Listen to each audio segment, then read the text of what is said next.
दोस्तों नमस्कार, मैं राकेश श्रीवास्तव। हमारे YouTube चैनल में आप सभी का स्वागत है। ऐसा लगता है कि प्रशासन की लापरवाही थमने का नाम नहीं ले रही है। पुणे में जिस तरह से इंद्रायणी नदी पर बना एक लोहे का पुल गिर गया और उसके बाद कई लोग इस पानी की धार में बह गए, उससे सवाल कई तरह के खड़े हो गए हैं। इस हादसे में करीब 5 लोगों की मौत हुई है, जबकि 57 लोगों को रेस्क्यू करके बचाया गया है। ये सभी पुरुष हैं जिनकी मौत हुई है और सभी युवा हैं। ये सभी रविवार को इंद्रायणी नदी के जो कुंडमाला क्षेत्र है वहां पर घूमने के लिए गए हुए थे।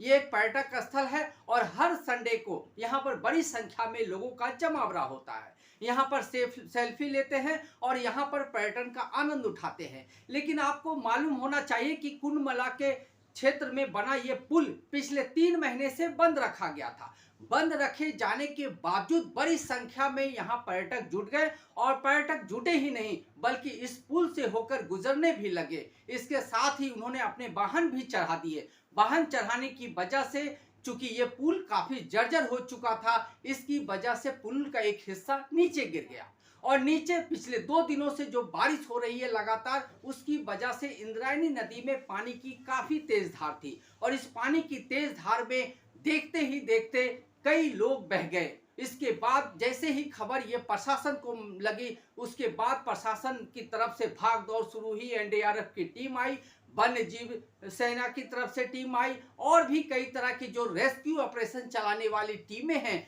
वो मौके पे पहुंची। पुलिस की तरफ से भी कार्रवाई शुरू की गई और देश भर में ही नहीं बल्कि पूरे राज्य में इससे लेकर अफरा तफरी का माहौल बन गया, क्योंकि 2 दिन पहले ही विमान हादसे की सदमे से लोग अभी गुजरे ही नहीं थे कि इसके साथ ही पुणे में एक बड़ा हादसा हो गया है। ये हादसा साफ रूप से प्रशासन की लापरवाही, सरकार की निकम्मेपन और स्थानीय पुलिस की सबसे बड़ी अनदेखी का ही नतीजा है। शर्म आनी चाहिए ऐसे लोगों को जो देश भर में पुल के निर्माण के बाद उसके स्ट्रक्चरल ऑडिट पर ध्यान नहीं देते हैं। जो पुल बंद हो चुके हैं उस पर भी लोगों की आवाजाही होने के बावजूद प्रशासन की तरफ से उस पर रोक नहीं लगाई जाती है और इसी वजह से आज 5 लोगों की जिंदगी चली गई और कई लोग मरते मरते बचे हैं। तमाम जो रेस्क्यू करके बचाए गए लोग हैं उनका अलग अलग हॉस्पिटल में उपचार चल रहा है। ये प्रक्रिया आगे भी चलती रहेगी, लेकिन सवाल सबसे बड़ा ये है कि आखिर हम हर बार हादसों के साथ जीने को मजबूर क्यों हो रहे हैं। आखिर हम कितने लोगों को गंवाने के बाद एक्चुअल में अपना काम करना सीखेंगे। आखिर प्रशासन की ये लापरवाही कब बंद होगी। इससे पहले आपको पता होगा कि गुजरात में किस तरह से एक ब्रिज के गिर जाने की वजह से करीब 135 लोगों की मौत हो गई थी। उस वक्त भी तय सीमा से अधिक संख्या में लोग ब्रिज पे चढ़ गए थे, इसलिए ब्रिज का हिस्सा गिरने की वजह से लोगों की मौत हो गई थी। इस मामले में भी यही देखने को आ रहा है। 1995 का बना ये लोहे का छोटा सा पुलिया जिस पर सैकड़ों की संख्या में लोग सवार हो गए थे, उस पर वाहन बाइक चलाई गई, बाइक लेकर गुजरने की कोशिश की गई। इसी दौरान पुल का हिस्सा गिर गया और गिरने की वजह से लोग एक एक करके नीचे चले गए। आपको मालूम होना चाहिए कि इंद्रायणी नदी में फिलहाल पानी की तेज धार बह रही है, क्योंकि लगातार इस एरिया में बारिश हो रही है और इसके साथ ही यहाँ बड़े बड़े पत्थर लगे हुए हैं, गड्ढे खुदे हुए हैं। इसकी वजह से भी कई लोगों की मौत हुई है। कई लोग अभी भी जिंदगी मौत से जूझ रहे हैं, जिनका और रेस्क्यू करके हॉस्पिटल में एडमिट कराया गया है, वो तमाम लोग सदमे में हैं। लेकिन सवाल ये है कि जब इस पुल को पिछले 3 महीने से बंद रखा गया था तो आखिर इतनी बड़ी संख्या में लोग इस पुल पे जमा कैसे हुए, और अगर जमा भी हुए तो पुलिस स्थानीय प्रशासन को इसकी जानकारी क्यों नहीं लगी। क्यों एक बोर्ड लगाकर प्रशासन ने यह मान लिया कि लोग इस बोर्ड के में दी गई सूचना को पढ़कर निकल जाएंगे और वो इसका इस्तेमाल नहीं करेंगे। आखिर स्थानीय पुलिस या स्थानीय जो प्रशासन है उसका ध्यान कहाँ रहता है।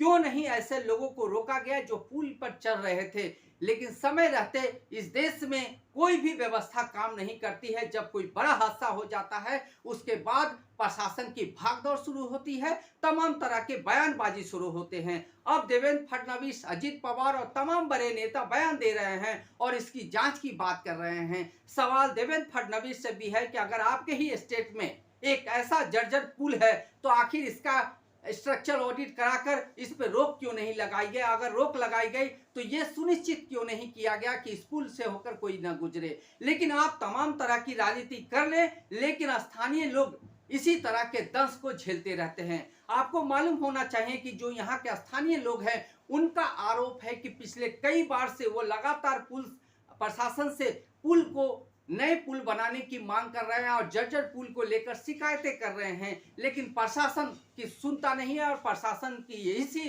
अनसुनी की वजह से आज कई लोगों की जान चली गई है। इस पानी की तेज धार में जिस तरह से एक के बाद एक लोग बह गए, उससे एक खतरा बरकरार रहा कि आने वाले दिनों में भी अगर इस तरह की लापरवाही बरती गई तो आने वाले दिनों में भी कई लोगों की जान जा सकती है। इस मामले में जैसे ही घटना सामने आई, स्थानीय विधायक सुनील सेलके से लेकर सुप्रिया सुले और तमाम बड़े नेता, अधिकारी, पुलिस कमिश्नर ये तमाम घटनास्थल पे पहुंचे थे और उन्होंने इस मामले का जायजा लिया और सब ने अपनी तरफ से दुख जताया और प्रशासन की लापरवाही की तरफ हर कोई इशारा कर रहा था, लेकिन कोई भी इस गलती को स्वीकार करने को तैयार नहीं था कि उसकी गलती की वजह से आज 5 लोगों की जान चली गई है।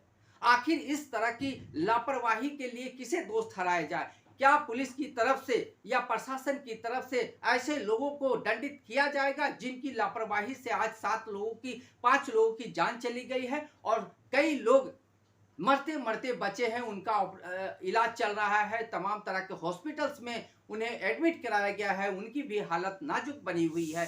ये तमाम जो व्यवस्था है, इससे पता चलता है कि हम जब तक कोई घटना न हो जाए उस घटना से हम सबक नहीं लेते हैं। आखिर कितनी घटनाओं के बाद प्रशासन इससे अपने आप को सुरक्षित करेगा या प्रशासन इस बात को कहने के लिए तैयार हो सकेगा कि अब कोई भी घटना नहीं हो सकती है?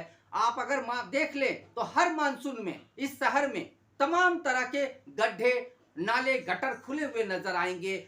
हर बार मनपा की तरफ से कहा जाता है कि करोड़ों रुपए नाले गटर की सफाई में खर्च किए गए, गड्ढों को भर दिया गया है, लेकिन एक बार की मानसून बारिश में मनपा के तमाम दाबों की पुल खुल जाती है। आप शहर के किसी भी हिस्से में चले जाएं, आपको सैकड़ों की संख्या में गड्ढे मिल जाएंगे, पूरे कचरे मिल जाएंगे, जगह जगह पानी जमा मिल जाएगा। मात्र 1 घंटे की बारिश में ऐसा लगता है जैसे इस शहर में कई दिनों से बारिश हो रही थी। तो ये तो प्रशासन की व्यवस्था है और दूसरी तरफ ऐसे पुलों को खुलेआम छोड़ दिया जाता है जो जर्जर हो चुका है, जो इस्तेमाल करने लायक नहीं बचा है। ऐसे में अगर जान नहीं जाएगी तो और क्या जाएगी? क्या प्रशासन ने जानबूझकर ऐसे पुलों को आम लोगों के लिए छोड़ दिया ताकि वो उनकी कब्रगाह बन जाए? ये सवाल बेहद जरूरी है। अगर प्रशासन और मुख्यमंत्री देवेंद्र फडणवीस, उप मुख्यमंत्री अजीत पवार इस पर ध्यान नहीं दिए तो आने वाले दिनों में इस शहर में और इस राज्य में बहुत सारे ऐसे पुल हैं जो छोटे छोटे हैं, जर्जर हो चुके हैं, उनका निर्माण कार्य काफी पहले हुआ था, वो भी हादसे का शिकार हो सकते हैं। इसलिए जरूरी है कि पुणे की इस घटना से, कुंडमला में जो ये घटना हुई है, उससे सबक लेकर प्रशासन की तरफ से सख्त काम किए जाए, मुख्यमंत्री की तरफ से सख्त आदेश देकर ऐसे सभी पुलों का स्ट्रक्चरल ऑडिट हो और उसके निर्माण में तेजी लाई जाए, फंड जारी किए जाए और ऐसे पुलों तक आम लोगों की पहुंच को दूर किया जाए और ये सुनिश्चित किया जाए कि आम लोग इन पुलों तक नहीं पहुंच पाएंगे। आज के लिए बस इतना ही। अगर आप हमारे श्रोता हैं तो आप हमें लाइक करें, सब्सक्राइब करें। तब तक के लिए नमस्कार।